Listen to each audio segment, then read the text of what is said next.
Hi there everyone, just sorting this out a little bit. Oh great, what's happened there? That's giving you a bit another scare, isn't it? It's your friendly Dracula's daughter here again. And you all thought yet again that I was going to let you off without seeing another video of me. It's getting a little bit cloudy here, so so hope you may, well, I'm not saying hopefully, you're thinking hopefully that the video won't be as long as they usually are. But today is going to be the second part of about the gender recognition certificates. I've got all the bump here, so I've got a guidance on completing the form. The form is 16 pages. The form itself is 16 pages, and I'll just go through quickly of what it entails. We've got the general, right, you must complete sections 1, 2, 5, 6, 7, 8, 7, 10, 12, 11, 12, and either section 3 or section 4, whichever applies to you, blah, blah, blah, and section 8 or 9 if you're married or in a civil partnership. They're still doing all that about civil partnership unless you get a declaration from your spouse saying that they're okay with you having all the change and everything like that, and having the certificate. But like I said, you know, if you have gone through it all and your spouse is still with you at the end of it, I can't see why they should be against you having a gender identity certificate, a gender recognition certificate, because they're with you and they were with you all the way, so nothing's going to change, you're still with them. So, but anyway, so quick glossary over. It's got your contact details, so basically you should put your preferred name, you know, so the names that you've chosen, and you know, your postal address and blah blah, and your personal details, which is the same as well. They ask for your national insurance number, and they ask if you want them to pass the information to HM, Revenue and Customs. I personally wouldn't, because I've had mine changed anyway, but I did that from through a letter from the clinic, the gender clinic I was going to in Exeter. Oh, my nails need painting again.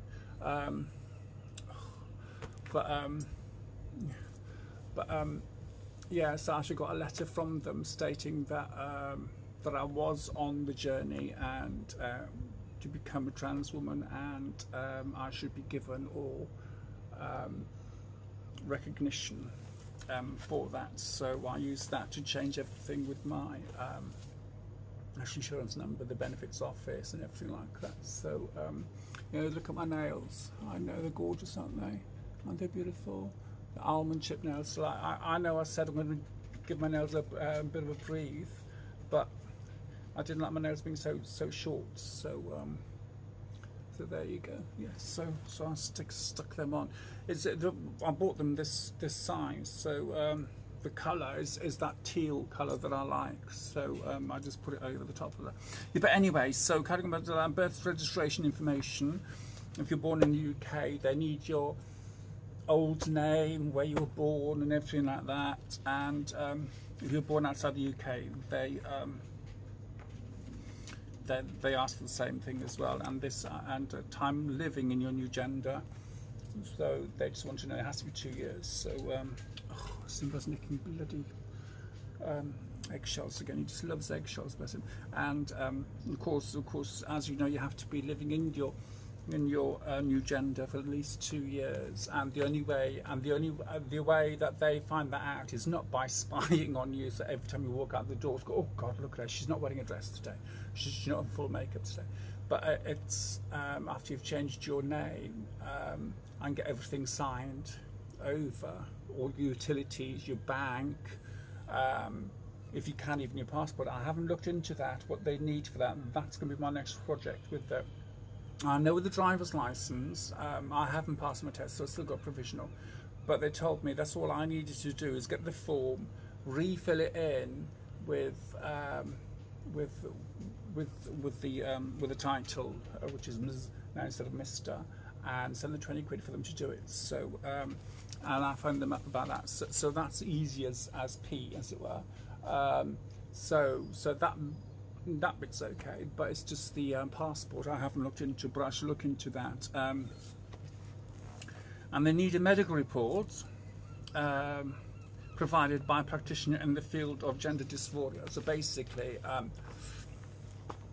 somebody from the clinic, really. They're the ones that know the best, and not from your GP, because your GP most probably will not be a practitioner in the field of gender dysphoria. So medical report B, that would be from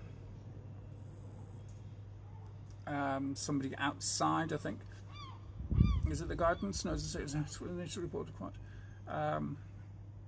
I think the medical report B is from your own GP or the psychologist you saw that before.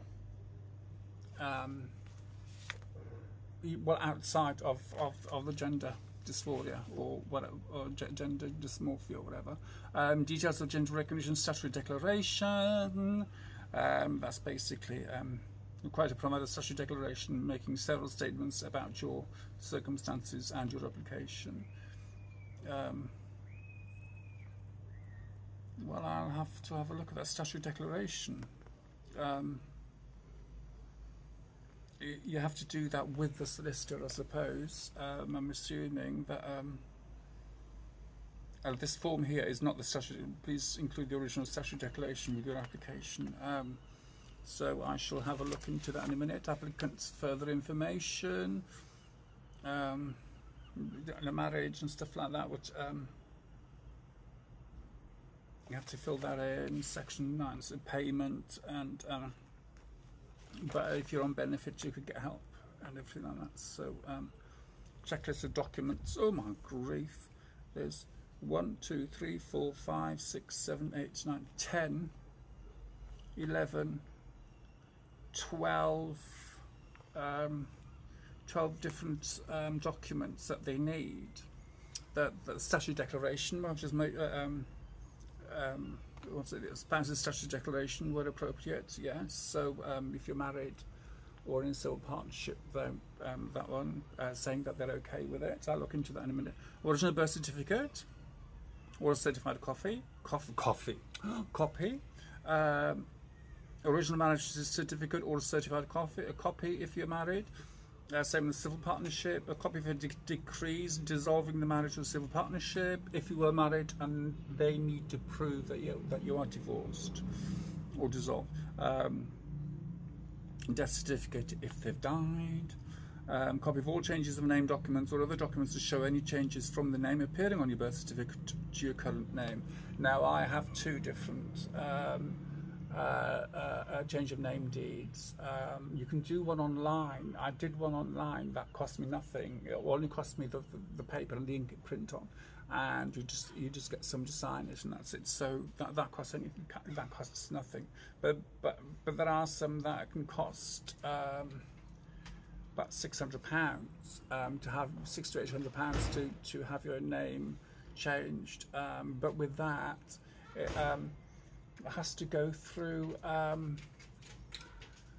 rigmarole of going into the Houses of Parliament's own newspaper in Whitehall, and all the newspapers around there in Whitehall and everything like that for the MPs, declaring that you were blah blah blah, now changed to blah blah blah, and from here on in you will be known as your chosen name. And it's just, but if you can do it online and get somebody like if you have a solicitor friend or somebody higher up to sign it, or one copy, then you can photocopy the rest of it and use that. So it might cost you 30 quid, 35 quid to have a signature from a solicitor.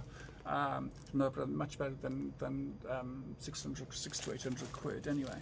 So, but anyway, yes. So here we are. Declaration, everything, you sign that, and then you send it off with money or with whatever. So, right, I'm going to quickly go through medical reports. Right, here we go. The first thing is medical reports I'm going to look at. All right, I'll go through that one as well. Right, okay, medical reports. In addition to proving that you lived it for 2 years in your acquired gender, like I said, via utility bills and rent and whatever like that, or letters from the GWP from benefits, or pay slips if you're working somewhere, or anything like that. So, right. Report A, right? Report A must be made by a registered medical practitioner or registered psychologist practicing in the field of gender dysphoria, and must include the details of your diagnosis of gender dysphoria. Right, so basically that is from the psychologist and the doctor you will see, practitioner you will see at the clinic, the gender clinic that you will be going to. Is held, and a list of those doctors and psychologists are held on the Gender Recognition Panel's website. So, the Gender Recognition Panel the admin will most probably look up to make sure that that person is on the list, I suppose. Report B, that one could be completed by your GP or surgeon. Now, my surgeon, Mr. Thomas, that's 6.5 years ago I had mine done, so I won't ask him, but I do have a copy of what I had done. I don't know if I don't know if that's good enough. I don't know. So who may but need not practice in the field of gender dysphoria. So ask your own GP, really, isn't it, for a letter for it. Specific details of your treatment, the hormones, receiving, or whether you have undergone, are undergoing, or are planning to undergo surgery for the purpose of modifying your sexual characteristics. Right. And if you have not undergone surgery, the report must explain why. A pro forma for the medical reports can be obtained from the Gender Recognition Panel website or the administrative team. Right. Okay, that's basically a form for them to fill in, really. Here we go. Right, the next one I'm going for now is the Gender Recognition Statutory Declaration, because, well, that's a bit of a mouthful, isn't it? So there's awful lots of pages here to look through. So I'll put that back there. Yeah, right. Details of the person signing your Gender Recognition Statutory Draft. Is a written statement of facts which the person making it signs and solemnly declares to be true before a person authorised to administer oaths. You are required to provide you're required to provide a statutory declaration making several statements about your circumstances and your application. This is to ensure that you meet the criteria for the grant of a gender recognition certificate. Right. The type of statutory declaration that you will complete will depend on whether you are currently single, married, or in a civil partnership. You must complete one of the panel's 3 statutory declarations. Right, so I haven't got the. Sorry, no, I haven't got the template for each of those. Right. And the number is T467 for a single person, T466 for those who are currently married, and T468 for those currently in a civil partnership. So what I'll do next time, I'll print out a copy of each, and then I'll show you the template, what it looks like. You should provide details of the statutory declaration and the authorised person before whom the declaration was made. So. Right, the people who. Right, okay. Examples of people who would be acceptable would include a practicing solicitor, a commissioner of oaths, a notary public, a legal executive, a licensed conveyancer, an authorised advocate, an authorised litigator, or a justice of the peace or a magistrate. So there's a load of people, lots of people there, but most of us don't know anybody like that. So we'd have to go and see a solicitor and just pay them to sign it. So,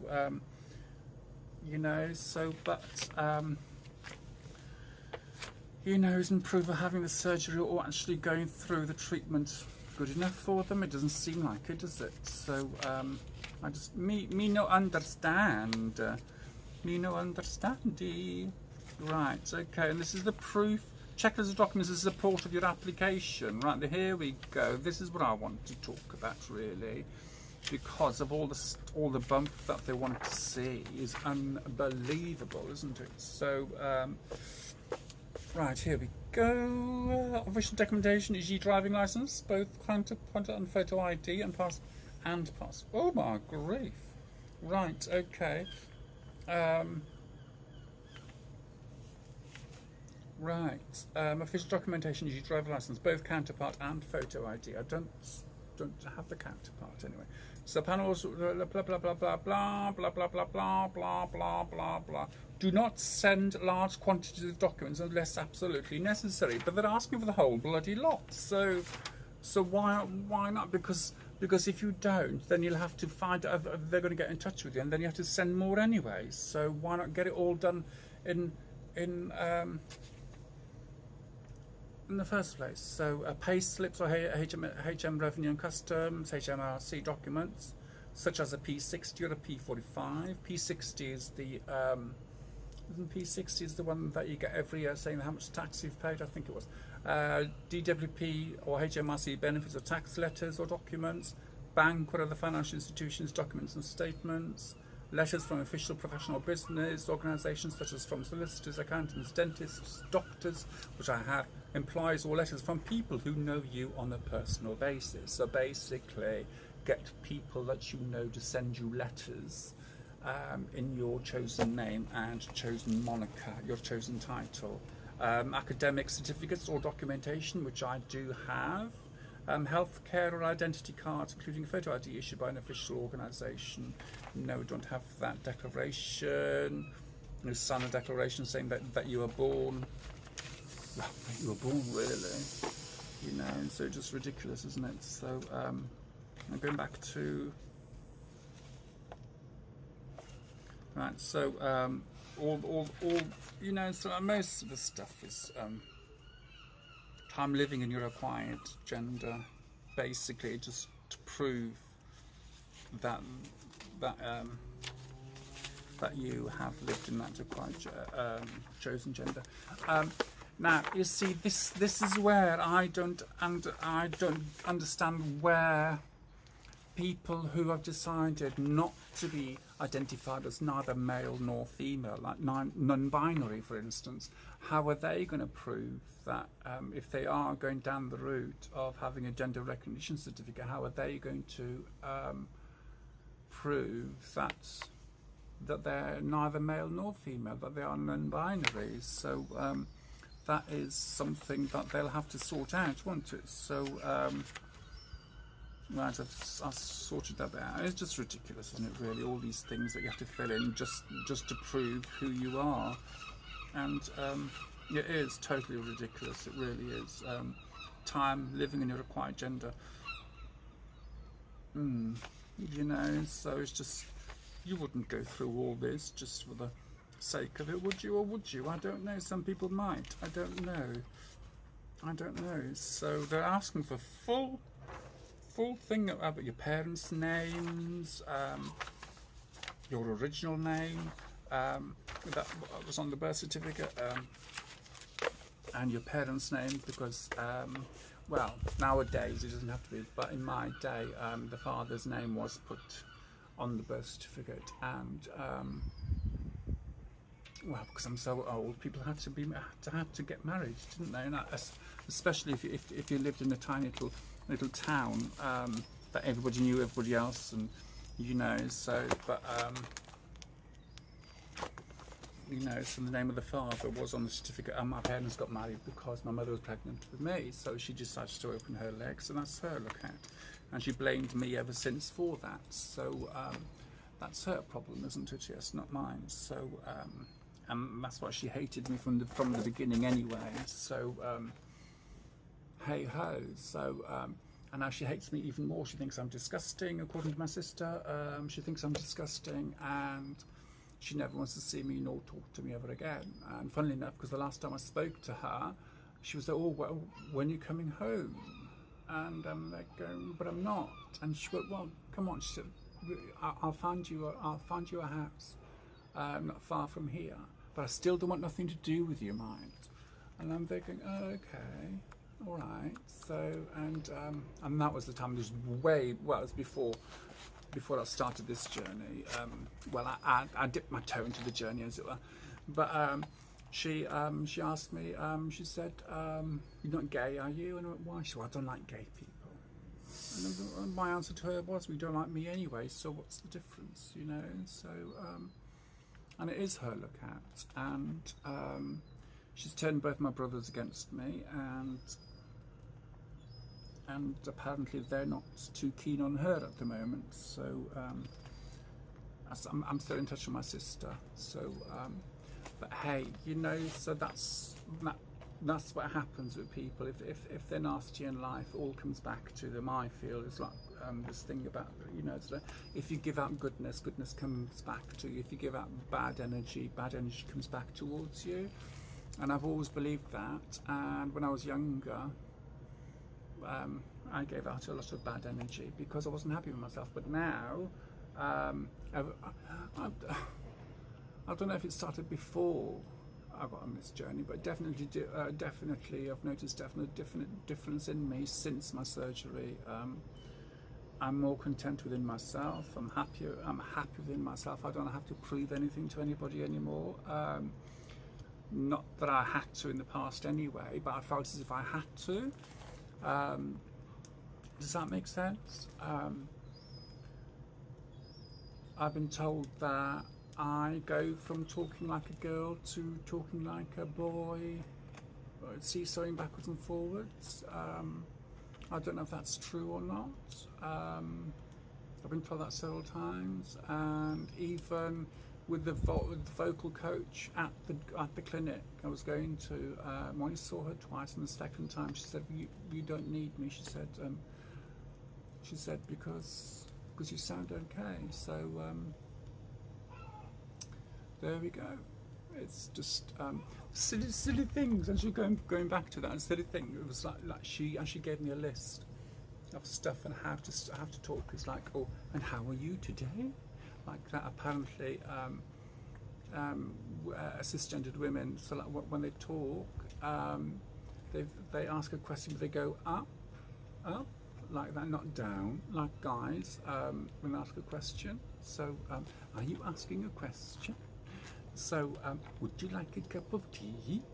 So, it was things like that. So, and how are we today? You know, so, and it was just, your voice is more lilting, apparently, when with females than it is with males. Males just go, or whatever, you know, so, rather than most men just like, beer, facts, chips, and that's it. So, but I have had some questions about my voice, if I've had it trained, whatever, and I'm there going, no, I basically trained it myself, and I won't scare you with my voice. Some people have heard my voice, my real voice, and shocked them, totally shocked them. The only time it does come out is when I get angry, and I say that to Zena when I take her out, bless her. I say to her, I said, "Oh, I'm going to use my man voice on you in a minute," and people just stare at me. But you know, people that I know are used to that now. So yes. So well, anyway, so that's all there is today. We've got a yellow warning for rain today, but the sky seems to be clearing. But tomorrow's supposed to be really bad. So and regatta in Paynton's been cancelled and all that. So but what was I going to say? Oh yes, where I'm living, I'm on a second floor apartment with a roof terrace, and I can't get contents insurance. Do you know why? Risk of flooding. So let me tell you. So if it's going to be a risk of flooding, if it's going to come through my front door, I'm telling you, most of Devon will be drowned. I'm telling you, honestly. So what I'm going to do, I'm going to get a canoe and just stick it on the roof there, just in case, just for me and the pooches. Yeah, Swing's out here, enjoying the breeze, aren't you, Swing? The plants are looking lovely, so I've got to clean here again because Simba's been out having a poo, so I've got to clean it. Yeah, ugh, honestly. the joys of owning a dog, or 2 dogs, isn't it? So yeah, the hair. Oh, well, it is growing though, which is nice. So me and my friend Gina was going to go when it comes down to the nipple. So we're gonna have a party. My hair grows down long enough to the nipple.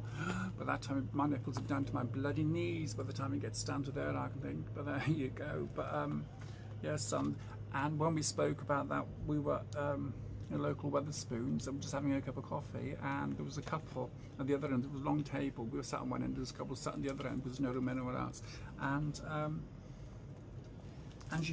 the woman heard the word nipple, and she just stopped whatever she was eating and just stared at us, and she started giggling. Her and her husband or boyfriend started giggling, which I thought was really nice, and it was quite funny. And so we've decided that we're going to have a party for when my hair gets down to my nipples. So, and I thought it was the other day, but I was lying down, so that's how it was. So, but anyway, I'm whittling on yet again, as per usual. So let me thank you all for subscribing and watching, and as I've said before, you can subscribe, but I won't know who you are, because it doesn't tell me who's subscribing nor who's watching, so I can't thank you personally by name or anything like that. So it's okay, I've lost something. Lost me marbles. Yeah, lost me marbles, I think, but hey ho. But anyway, so thank you yet again for watching. Thank you for subscribing. Thank you for sharing. If you are sharing, please do share with people, which would be marvellous if you do share. I'd be over the moon if you did. Over the blooming moon if you did. And if these videos do help one person come to terms with who they really are, then my job is done, isn't it? So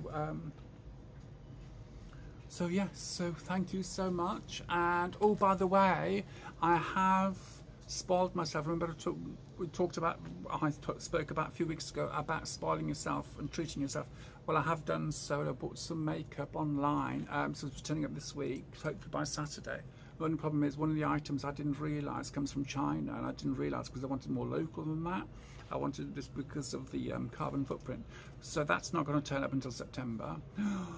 So, and that's the bloody primer I was looking for. I wanted. So, but anyway, but the other bits and pieces, it's a company called Fora, and they're very, very good. Apparently, I've seen a couple of makeup artists online using the stuff, and they're very, very good. So I've ordered the foundation, the concealer, the powder, and the